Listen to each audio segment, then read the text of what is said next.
Dear all, today is Sunday, and Sunday is for some special series.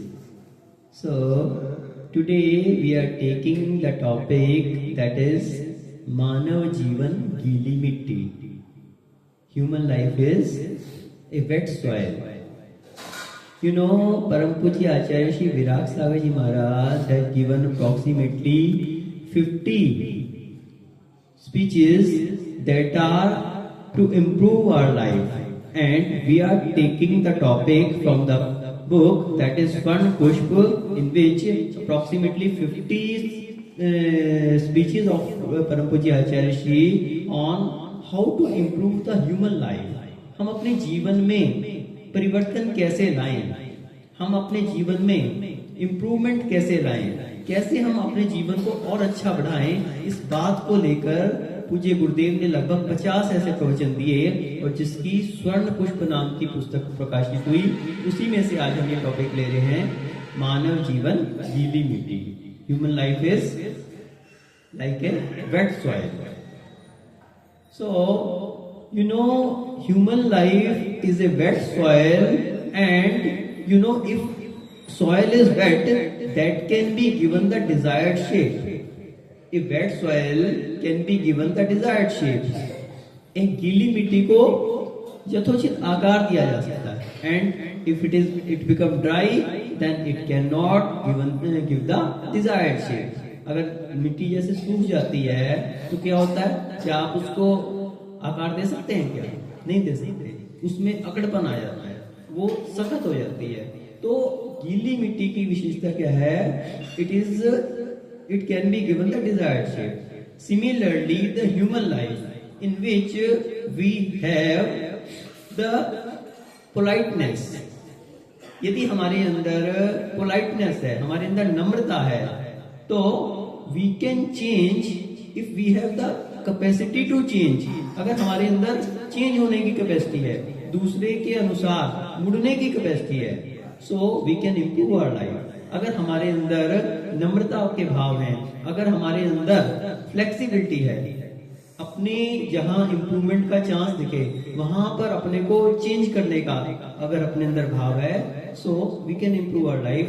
हम जीवन में नई नई सुधार को ला सकते हैं. And if we become rigid, अगर हम कैसे हो जाएं, बिल्कुल जो है सो है, हमारे अंदर जो हम अपनी कमियों को दूर ना करें, हम अपनी बुराइयों को दूर ना करें, अच्छाइयों को धारण ना करें, तो क्या होगा, हमारी लाइफ में इंप्रूवमेंट नहीं आ सकती और गिरावट आ जाएगी. So here Acharya Shri is telling that human life is like a wait soil. मनुष्य का जीवन कैसा है? एक गीली मिट्टी की तरह से है. तो बंधुओं, जैसा कि आपको पता है कि संडे का दिन कैसा होता है, संस्कारों के निर्माण के लिए, नई नई शिक्षाओं के लिए. उस दिन हम क्या करते हैं, कुछ ना कुछ आचार्य श्री की शिक्षाओं को प्रसारित करने का प्रयास करते हैं. तो आचार्य श्री जो स्वर्ण पुष्प जो पुस्तक है, इसमें ऐसे 50 ऐसे प्रवचन दिए हैं जो हमारी लाइफ को इम्प्रूव कर सकते हैं. हम लाइफ में कैसे जिए, कैसे रहें, कैसे अपनी जीवन को और अच्छा बना सकें, इन बातों को ध्यान में रखें. तो वहां पर आचार्य श्री ने एक टॉपिक दिया, मानव जीवन गीली मिट्टी. यानी मानव का जीवन कैसा है? एक गीली मिट्टी की तरह है. तो जैसे एक गीली मिट्टी में बीज का अंकुरण हो सकता है, और सूखी मिट्टी में हो सकता है क्या? नहीं हो सकता. कभी भी आप देखना, एक किसान होता है, वो क्या करता है, जब कभी फसल के लिए बीज डालता है, और आपके यहाँ तो बहुत सारे लोग ऐसे जिनका गल्ले का काम है और खेती बाड़ी है, पशुओं वगैरह का पशुपालन आदि करते हैं, खेती बाड़ी करते हैं. तो जितने भी खेती बाड़ी वाले हैं, उन सबको पता है कि जब आप फसल के लिए बीज बोते हो तो उससे पहले क्या करते हो, खेत की क्या करते हो, खेत को जो है पहले सही करते हो. उसमें से जो भी कोई खरपतवार वगैरह है उनको अलग करते हो, उसमें हल चला के उसको क्या करते हो, थोड़ा उसके अंदर नम्रता लाते हो, पानी डालते हो, उसको थोड़ा उसको खेत को सही करते हो. अगर बंजर जमीन हो तो क्या उसके अंदर फसल हो सकती है? क्या नहीं हो सकती. लेकिन जो उपजाऊ मिट्टी होती है उसके अंदर फसल का अंकुरण हो सकता है. क्यों? क्योंकि उसके अंदर नम्रता है. इसीलिए आप क्या करते हो, पहले जो सॉइल होती है, जो मिट्टी होती है, उसको क्या बनाते हो, पहले उपजाऊ बनाते हो. उसमें जो उसमें कड़कपन है उसको खत्म करते हो। उसके लिए आप क्या करते हो, हल चलाते हो, उसके अंदर हल चलाते हो ना, ताकि उसमें क्या हो, थोड़ा सा नम्रपना आ जाए, और फिर पानी वगैरह देके उसको थोड़ा वैसा करते हो। तो इससे क्या होता है कि उसके अंदर नम्रता आ जाती है, और नम्र यदि मिट्टी है तो ही उसमें बीज का अंकुरण हो सकता है। आप बीज डाल दो किसमें, बंजर जमीन में, क्या होगा, आपके बीज भी समाप्त हो जाएंगे और आपको मिलेगा भी कुछ नहीं। लेकिन यदि मिट्टी में नम्रता है तो वो बीज को पनपने का अवसर दे सकती है। उसी तरह से यदि हमारे जीवन में नम्रता है, जीवन में यदि हमारे नम्रता है तो हमारे अंदर अच्छाइयों को पनपने के लिए स्थान मिल सकता है। अन्यथा आप कितने भी अच्छाइयों के बीज डालते रहो, कितने भी लोग आपको मिल जाएं, कितने भी गुरु मिल जाएं, कितने भी मुनि महाराज मिल जाएं, दिगंबर संत मिल जाएं, यदि आपकी अध्यक्ष जी, यदि आपके जीवन में नम्रता है तो आप गुरुओं के उपदेश को ग्रहण कर सकते हो और उसको पुष्पित और पल्लवित कर सकते हो। उससे अपने जीवन को क्या कर सकते हो, उन्नत बना सकते हो। और यदि आपके जीवन में नम्रता ही नहीं है, बंजर जमीन है आपकी, हृदय को आपने कठोर बना रखा है, अब कितने भी गुरु आपको उपदेश देते चले जाए, कितना ही आपके लिए अच्छी से अच्छी बातें बताते जाए, कितना भी आपका क्वालिटी का बीज हो, यदि वो नम्र उपजाऊ भूमि में जाएगा तो उगेगा, और नहीं तो क्या होगा, वो बीज भी अच्छे से अच्छी क्वालिटी का भी बेकार हो जाएगा। इसी तरह से यदि आपके हृदय में नम्रता है तो गुरुदेव का संदेश, गुरुदेव की बात, गुरुदेव की अच्छाइयां, गुरुदेव के उपदेश आपके जीवन में ठहर सकते हैं और आपके जीवन का विकास कर सकते हैं। और जिसके अंदर अहंकार हो, मैं ही सब कुछ, मैं सब कुछ जानता हूं, आवाज में तेज बनाओ, कड़क बनाओ, अब पहली बात तो कोई उसको उपदेश देगा ही नहीं। क्यों नहीं देगा? क्योंकि कहते हैं उपदेश ताको दीजिए, सीख ताको दीजिए, जाको सीख सुहाए। सीख ताको दीजिए, जाको सीख सुहाए। कपि एक पक्षी आता है, क्या नाम से, नाम भूल गया उसका पक्षी का, तो पक्षी क्या करता है, बहुत सुंदर घोंसला बनाता है। एक उदाहरण आता है बया, बया पक्षी का, तो बया सीख कवि को दिए, दिया घोंसला खोए। क्या कहा? सीख ताको दीजिए, जाको सीख सुहाए। बलि क्या पुष्प का नाम, बया। सीख ताको दीजिए, जाको सीख सुहाए, बया सीख कवि को दिया, दिया घोंसला खोए। ऐसा कवि ने कहा है।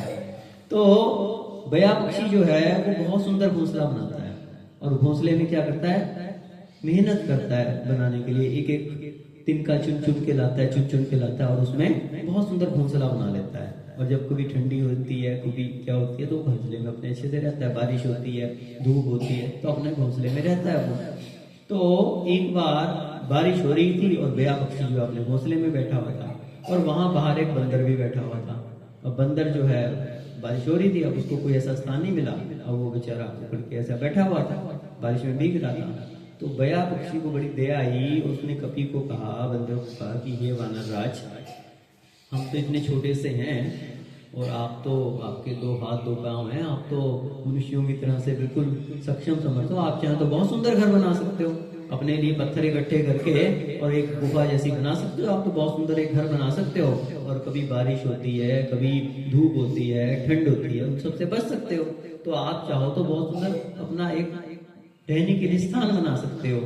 और बारिश आती है, हम देखो, हम तो बहुत छोटे से हैं, कुछ ज्यादा कर भी नहीं पाते, लेकिन फिर भी हम क्या करते हैं, एक एक दिन का ला के इतना सुंदर हम घोंसला बना लेते हैं। अब कपि तो कपि, बंदर, अरे ये छोटा सा पक्षी और मुझको, मेरे को उपदेश दे रहा है, बोले बहुत सुंदर घोंसला बना सकती हूँ, मैं देखता हूँ तुम्हारा घोंसला। और उसने क्या किया, उसका घोंसला तोड़ दिया। क्या हुआ? बया पक्षी ने बात तो अच्छी कही थी, लेकिन किसको कह दी? जो ग्रहण करने लायक नहीं था। तो इसलिए कवि कहता है कि सीख उसी को देनी चाहिए जो आपकी सीख को ग्रहण कर सके। इसी प्रकार से बीज उसी भूमि में बोना चाहिए जो भूमि उपजाऊ हो, जिसके अंदर उस बीज को अंकुरित करने की क्षमता हो। और आप बंजर भूमि में दे दोगे तो क्या होगा, आपका बीज भी बेकार हो जाएगा। इसीलिए मुनिराज क्या करते हैं कि कि अपने उपदेश उन्हीं लोगों को देते हैं जो उसको ग्रहण करने की पात्रता रखते हैं, जो उसको ग्रहण करने की क्या रखते हैं, पात्रता रखते हैं। और जिसमें ग्रहण करने की पात्रता ना हो उसको वो उपदेश नहीं देते। एक उदाहरण आता है कि एक राजा था, वो जंगल में जा रहा था, और जब जंगल में जा रहा था तो उसने देखा कि एक मुनिराज एक शिला पे विराजमान है, बहुत तपस्वी है और साधना में रत है। तो उसके भाव हो गए, वो गया मुनिराज के पास और मुनिराज ने भी देखा। तो उनका जैसे ही सामायिक पूरी हुई तो उन्हें राजा को आशीर्वाद किया। तो राजा ने प्रार्थना कर दी कि हे भगवान, आपके मुखारविंद से 2 शब्द मिल जाए हमारे लिए, कोई उपदेश मिल जाए। तो राजा ने कहा कि मुनिराज ने कहा कि हम आपको अभी उपदेश नहीं दे सकते। बोले फिर कब दोगे? बोले कल मैं आपके महल में आऊंगा और वहां पर उपदेश दूंगा। तो बोले ठीक है। अब राजा समझदार था, राजा समझदार था और वो जानता था कि कोई भी मुनिराज बिना प्रयोजन के किसी के घर नहीं जाते। ध्यान रखना, दिगंबर मुनिराज बिना प्रयोजन के किसी के घर में नहीं जाते। कोई कहे कि महाराज आप आ जाओ हमारे यहाँ पे और यहाँ पे प्रवचन कर दो, वो इसके लिए नहीं जाएंगे। मात्र किस लिए जाते हैं? या तो आहारचर्या के लिए जाते हैं। आपके घर पे आहारचर्या हो तो उसके लिए आहार के निमित्त से जा सकते हैं। और दूसरा, कोई ऐसा समाधि का प्रसंग आ जाएगा कि कोई व्यक्ति बिल्कुल अंतिम सांस से गिर रहा है और उसको उद्बोधन देने के लिए जा सकते हैं। उसको लाया नहीं जा सकता, महाराज के पास ऐसी स्थिति नहीं है, तो उद्बोधन देने के लिए जा सकते हैं।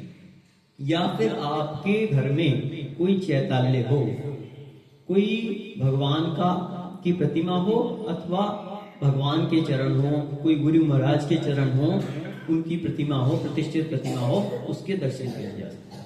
ये 3 प्रयोजन हैं जिनके कारण मुनिराज आपके घर में जा सकते हैं। अब राजा समझदार था, वो समझ गया कि महाराज मेरे घर में ऐसे तो आएंगे नहीं, ना तो मेरे यहाँ पे कोई चैताल्य है और ना ही यहाँ पे कोई समाधि का प्रसंग है। एकमात्र तरीका ये है कि अपन चौका लगा लो। समझदार आदमी था, जैन था, समझ गया। तो उसने क्या किया, चौका लगाया और पड़गान के लिए पहुंच गया उसको। और मुनिराज जो है अपनी मुद्रा लेके अपने समय पे जैसे निकले, राजा पड़गान के लिए खड़ा था। और अच्छी बात थी कि मुनिराज की विधि भी मिल गई। विधि मिल गई तो मुनिराज जो है वो पहुंच गए। अब वो जब पहुंचे तो उन्होंने क्या किया, जाके मुद्रा खोली और आहार जब शुरू करने लगे। तो मुनिराज ने क्या किया था, जो मुद्रा लेके गए थे तो अपने हाथ में कुछ मिट्टी ले गए थे। ऐसा रखी थी उन्होंने मुद्रा में और हाथ में कुछ मिट्टी रख ली थी, एक हाथ में पीछे कमंडल में। अब जब उन्होंने मुद्रा खोली और ऐसे हाथ किया तो हाथ में मिट्टी थी। अब राजा ने बहुत सुंदर खीर बनाई थी। राजा ने क्या किया होता, खीर बनाई थी बहुत सुंदर, बहुत अच्छी मीठी, उसमें किशमिश आदि डाल के, काजू किशमिश वगैरह डाल के बहुत सुंदर खीर बना रखी थी। अब वो जब महाराज ने आगे हाथ किया, अब राजा कहे कि ये तो मिट्टी डली है इनके हाथ में, तो रेत मिट्टी डली हुई है। तो राजा ने मुनिराज से प्रार्थना कर ली, महाराज आप हाथ धो लो तो मैं खीर परोस लूं। अब मुनिराज थे, तो ऐसे हाथ अंजलि किए हुए थे। तो राजा ने कहा, महाराज आप तो तपोधनी हैं, अब आपके सामने मैं क्या कहूँ, लेकिन इतना ही कहूँगा कि मेरी खीर जो है ये खराब हो जाएगी यदि मैं आपके हाथ में ऐसे परोस दूंगा।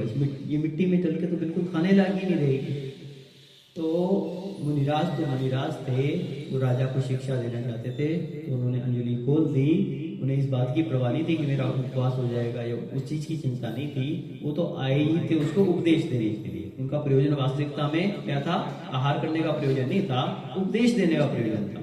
तो उन्होंने कहा कि बस यही बात मैं तुम्हें देना चाहता हूँ। कल तुम बोल रहे थे हमारे लिए कि आप उपदेश दो, जब आपके हृदय में जब तक ये मान, माया, लोभ, ये कंकर और ये मिट्टी बैठी हुई है तो हम अपना उपदेश नहीं दे सकते। हम अपना उपदेश देंगे तो क्या होगा, हमारा उपदेश भी खराब हो जाएगा, वो ग्रहण करने लायक नहीं रहेंगे। हम तभी उपदेश देंगे जब आप इस मान को छोड़ो, मैं राजा हूं, सारी प्रजा मेरे अधीन है, मैं जिसको कुछ बोल दूं वो कुछ कर नहीं सकता। ये अहंकार जब तक आपके अंदर बैठा हुआ है तब तक आपको उपदेश नहीं दिया जा सकता। जब आपके अंदर नम्रता आ जाएगी, आप समझोगे कि हाँ मुनिराज के समक्ष बैठे हैं, 3 लोग के नाथ के समक्ष बैठे हैं, ये राजपाट तो इसके सामने कुछ भी नहीं है, ये तो 3 लोग के नाथ है। तब आपको हमारी बात समझ में आएगी, तब आपके अंदर हमारा उद्देश्य ठहरेगा। इसलिए कभी भी अपने जीवन में क्या करना चाहिए, नम्रता को धारण करना चाहिए। जो व्यक्ति नम्र होता है वो तो एक छोटे से पक्षी से भी उपदेश ले लेगा, छोटे से बच्चे से भी उपदेश ले लेगा। कोई छोटे से बच्चे ने भी अच्छी बात कह दी तो उसको ग्रहण कर लेगा। अब उसे ये अहंकार नहीं रहता कि ये बच्चा मेरे को क्या उपदेश देगा, ये तो कल का, ये मेरे को क्या बता सकता है, इससे ज्यादा तो मैं ही जानता हूँ। जिसके अंदर ये बात आ गई कि इससे ज्यादा तो मैं ही जानता हूँ, वो कभी जीवन में कुछ ग्रहण नहीं कर सकता।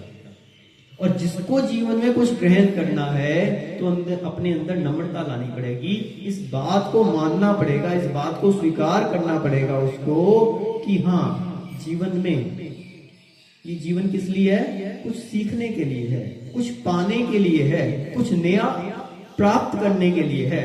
और ऐसा नहीं है हम जीवन के किसी भी पड़ाव में पहुंच जाएंगे। मानव जीवन में तो अनेक पड़ाव आते हैं।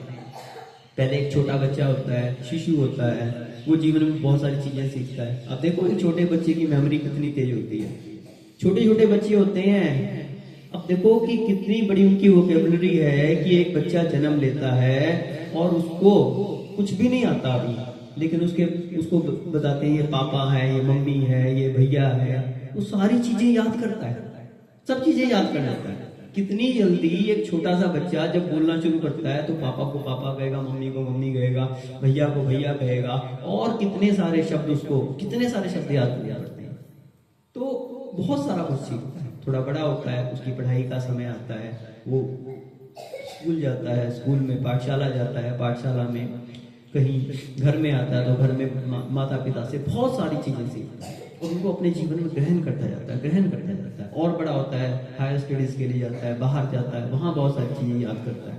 तो उसके बाद जब वो जीवन के पड़ाव में आता है, युवा अवस्था में आता है, तो वहां पर उसको बहुत सारी नौकरी में जाता है, कहीं और भी अपने क्लब में जाता है, मंदिर में जाता है, अपने साधर्मियों के बीच में जाता है, शास्त्रों का अध्ययन करता है, तो उसको बहुत सारा कुछ सीखने को मिलता है। और जिसके अंदर सीखने की, प्राप्त करने की क्या होती है, ललक होती है, तो उसके लिए बहुत कुछ सीखने का अवसर मिलता है। वो जीवन में प्रोग्रेस करता जाता है, बढ़ता चला जाता है आगे आगे। और जिसके अंदर ये आ जाए कि अरे हमने तो बहुत पढ़ाई कर ली, हमने तो बहुत कुछ जान लिया, हमने तो बहुत सारे शास्त्र पढ़ लिए, अब कौन हमें बताने वाला है, उसके जीवन का वहीं पर क्या हो जाता है, दी एंड हो जाता है। भले वो उम्र से बड़ा होता जाए, कद से बड़ा होता जाए, लेकिन उसकी बुद्धि जड़ हो जाती है, अब वो कोई नई चीज ग्रहण नहीं कर सकता। और तो क्या, उसने जो प्राप्त भी किया है वो क्या हो जाता है, नष्ट हो जाता है। इसलिए हमेशा अपने इस माइंड को कैसा रखना चाहिए, गीली मिट्टी की तरह से, गीली मिट्टी की तरह से नम्र। बिल्कुल कोई भी आ जाए, कुछ भी बताने वाला हो, आप तो ग्रहण कर लो, पूछ लो, ये मत सोचो कि ये क्या बताएगा मेरे को, ये बिल्कुल मत सोचो। जो ये बात सोच लेता है वो एक छोटे से बच्चे से, छोटे से पौधे से, छोटे से जानवर से, छोटे से पक्षी से, और तो क्या वातावरण से, बादलों से, वायु से, ना जाने किस चीज से क्या क्या कुछ ग्रहण कर लेता है। वो तो हर चीज में अच्छाई ढूंढता है, बुराई नहीं देखता। वो तो एक पापी भी उसके सामने आएगा। एक उदाहरण आता है रावण का, कि रावण जब अंतिम श्वासें गिन रहा था, उस समय राम ने लक्ष्मण को बोला कि भैया एक काम करो, रावण जो है वो अंतिम श्वासें गिन रहा है, वो बहुत बड़ा विद्वान था, अर्धचक्री था, वो 3 खंड का स्वामी, उसको बहुत सारी नीति आती है, राजनीति के विषय में बहुत कुछ पता है, तुम जाओ और उससे जाके क्या करो, शिक्षा लेके आओ। अब लक्ष्मण जी थे, अरे उन्होंने टालने का प्रयास किया भैया को कि भैया अब ये रावण के पास काहे को भेज, आप ही बता दो हमें तो जो कुछ बतानी। बोले नहीं, राजनीति की शिक्षा यदि तुम्हें लेनी है तो रावण के पास जाओ। वो भैया की बात को नहीं टाल सका, लक्ष्मण जो है, अब उसको समझ में तो नहीं आ रहा था कि रावण के पास जाऊं तो कैसे जाऊं, वो तो शत्रु है मेरा। लक्ष्मण क्या थे? नारायण थे। लक्ष्मण क्या थे? पद्म पुराण के अनुसार लक्ष्मण नारायण थे और रावण क्या था? प्रति नारायण था। रावण क्या, राम जी क्या थे? बलभद्र थे। तो ध्यान रखना कि नारायण और बलभद्र क्या होते हैं? भाई होते हैं। बलभद्र बड़ा भाई होता है और नारायण छोटा भाई होता है। जैसे श्री कृष्ण थे नारायण और बलराम क्या थे? बलभद्र। तो बलभद्र जो है वो बड़ा भाई होता है और नारायण छोटा भाई होता है। और प्रति नारायण, नारायण जो है प्रति नारायण का घात करता है। तो रावण क्या था? प्रति नारायण। तो श्री कृष्ण के द्वारा पद्म पुराण के अनुसार रावण का वध किसने किया था? लक्ष्मण ने किया था। तो वो शत्रु था उसका। अब शत्रु के पास कोई जाए तो कैसे जाए? वो भी कुछ सीखने के लिए। अब वो राम की आज्ञा को मान के लक्ष्मण चले तो गए और वहां पे कैसे खड़े हो गए? उसके सिर के पास जाके खड़े हो गए। सिर के पास जाके खड़े हो गए। अब वो रावण को बोले, वो रावण, यद्यपि मैं आना तो नहीं चाह रहा था, लेकिन बड़े भैया का आदेश है। अब तुम्हारी तो अंतिम सांसें चली रही हैं, तुम्हें पता ही है कि तुम्हारी जिंदगी खत्म हो रही है। तो भैया का ये कहना है कि जो भी तुमने राजनीति की शिक्षा है वो तुम्हारी खाली ना चली जाए, तुम्हारे शादी खत्म ना हो जाए। तो भैया का कहना है कि तुम मेरे को दे दो, मेरे को दे दो तो तुम्हारी सुरक्षित हो जाएगी। अब रावण तो रावण था, तो उसने तो आंख भी नहीं खोली, जैसे था वो क्यों का त्यों लेटा रहा। लक्ष्मण ने एक आध दो बार आग्रह किया, बस वो तो उल्टे पांव आ गया राम जी के पास। भैया मैंने पहले ही कह दिया, वो बहुत अहंकारी है, वो कुछ नहीं देने वाला। विद्या खत्म हो जाए तो हो जाए, लेकिन दूसरे को नहीं देगा वो। अब राम मुस्कुरा दी, बोले क्यों? तुम कहाँ जाके खड़े हो? कहाँ खड़ा था? उसके सिर के पास खड़ा था। बोले कभी कोई चीज लेनी हो तो सिर के पास नहीं खड़े होना, चरणों के पास पहुंचना पड़ता है, हाथ जोड़ने पड़ते हैं, नम्रता लानी पड़ती है। आपके यहाँ कहते हैं ना कि जरूरत पड़ने पे तो गधे को भी बाप बनाना पड़ता है। जरूरत पड़ने पे गधे को भी बाप बनाना पड़ता है। तो उन्होंने समझाया उसको और लक्ष्मण अच्छी बात थी, समझ। फिर वो पहुंचा और रावण के पैरों के पास जाके उसने हाथ जोड़ लिए, अनुनय विनय की कि भो रावण, क्षमा करना, मेरे अंदर अहंकार भाव आ गया था, मैं तुम्हारी विनय नहीं कर पाया। गुरु की विनय तो सबसे अधिक की जाती है, और यदि मुझे तुमसे कुछ प्राप्त करना है तो मुझे तुम्हें गुरु मानना पड़ेगा। मैं तुम्हें गुरु के रूप में स्वीकार करता हूँ और अपने अहंकार भाव का त्याग करके तुमसे सविनय निवेदन करता हूँ कि जो तुम्हारे अंदर राजनीति की शिक्षाएं हैं वो मुझे प्रदान करो, ताकि मैं भी अपने जीवन में उनका सदुपयोग कर सकूं। बस तुरंत रावण ने आंखें खोल दी और उसने कहा, तुम राजनीति सीखना चाहते हो? ठीक है, सिखाऊंगा, पूरी तरह से सिखाऊंगा, तैयार हो? बोले हाँ। बोले लाओ ये अपना धनुष बाण मेरे हाथ में दो। मैंने कहा कि ठीक है, वो धनुष बाण चलाने का तरीका सिखा रहा होगा। और उसने क्या किया कि वो धनुष बाण उसके हाथ में दे दिया। बोले पहली शिक्षा, कभी भी अपने हथियार अपने शत्रु के हाथ में मत दे दो। अपना हथियार कभी भी शत्रु के हाथ में मत दो। ये मत सोचो कि वो तो मरने के लिए खड़ा है, वो क्या कर लेगा। मरते मरते भी शत्रु ही रहता है, कोई भरोसा नहीं। अब तुम निहत्थे और मेरे हाथ में धनुष बाण है, मैं चाहूं तो अभी तुम्हारा घात कर सकता हूं, लेकिन चिंता नहीं करो, मैं तुम्हारा घात नहीं करूंगा। तो उन्होंने इस तरह से उसको सारी शिक्षाएं राजनीति की दी। तो कहने का तात्पर्य यही है कि अपने जीवन में यदि नम्रता है, यदि अपने जीवन में झुकने की कैपेसिटी है, तो हम बहुत कुछ हासिल कर सकते हैं। और यदि झुकने की कैपेसिटी नहीं है तो आपका जीवन यूं का यूं रहेगा, आप कुछ भी नया हासिल नहीं कर सकते। इसीलिए छोटे बच्चों को विशेष रूप से समझाते हैं कि शुरू से अपने जीवन में कुछ पाने का भाव रखो, कुछ ग्रहण करने का भाव रखो और नम्रता लाओ। और फिर छोटे बच्चे हों या बड़े बच्चे हों या उससे बड़े लोग हों, युवा हों अथवा वृद्ध हों, हमेशा अपने जीवन को एक ऐसा बना के रखो, एक गीली मिट्टी की तरह से। जीवन के अंतिम क्षण तक भी सीखने का भाव रखो, एक मुनि महाराज थे जिनकी उम्र लगभग 90-92 साल की होगी, और वो फिर भी पढ़ रहे हैं, अध्ययन कर रहे हैं शास्त्रों का। तो किसी ने उनसे प्रश्न किया कि महाराज, अब आपकी तो देहावस्था इतनी अधिक हो गई है कि अब ना तो आपको प्रवचन करते हैं, इतनी उम्र में 92 साल की उम्र हो गई, 94 साल की, अब आपकी कैपेसिटी तो है नहीं प्रवचन करने की। बोले नहीं, बोले ना ही आपके अंदर अब इतना क्षमता है कि आप ज्यादा गूढ़ शास्त्रों को ग्रहण कर सको, और फिर भी आप ऐसे ऐसे शास्त्रों का अभी भी अध्ययन कर रहे हो, ऐसा क्यों? बोले मैं जानता हूँ कि मैं ना तो मेरे प्रवचन करने के भाव हैं, दूसरे को देने के भाव है, और ना ही मेरे अंदर ज्यादा अब याद रखने की कैपेसिटी है, मेरी मेमोरी भी जो है वो क्षीण होती जा रही है। वृद्धावस्था में क्या होता है कि स्मृतियां कमजोर हो जाती है। लेकिन और मुझे ये भी पता है कि जो मैं पढ़ूंगा वो अब ज्यादा, मेरी उम्र भी बाकी नहीं है, तो मेरे जीवन में भी वो ज्यादा काम आने वाला नहीं है। कोई व्यक्ति कोई चीज पढ़ लेता है, कोई शास्त्र का अध्ययन कर लेता है, या कोई विद्या सीख लेता है, तो क्या करता है कि उसके जीवन पर यूज करता है उसका। किसी ने कोई भी विद्या का अध्ययन किया तो क्या होगा कि उससे पैसा कमाएगा अथवा कुछ भी यूज करेगा, तो बोले मेरी आयु भी इतनी है कि मैं उसको, तो फिर आप याद क्यों कर रहे हो? इस मौके पे भी आप याद कर रहे हो। तो बोले मैं इसलिए याद कर रहा हूँ कि जो याद करने के, सीखने के संस्कार हैं मेरे अगले जन्म तक भी बने रहें, इसलिए याद किया। तो इसलिए कभी ये मत सोचो कि ये तो छोटे बच्चों का काम याद करने का, अथवा पढ़ाई की उम्र होती है, विद्यार्थी का जीवन होता है। हम पूरे जीवन के अंत तक विद्यार्थी बनकर यदि रहेंगे, कुछ पाने के भाव रखेंगे, तो निश्चित रूप से हम कुछ ना कुछ प्राप्त कर सकते हैं।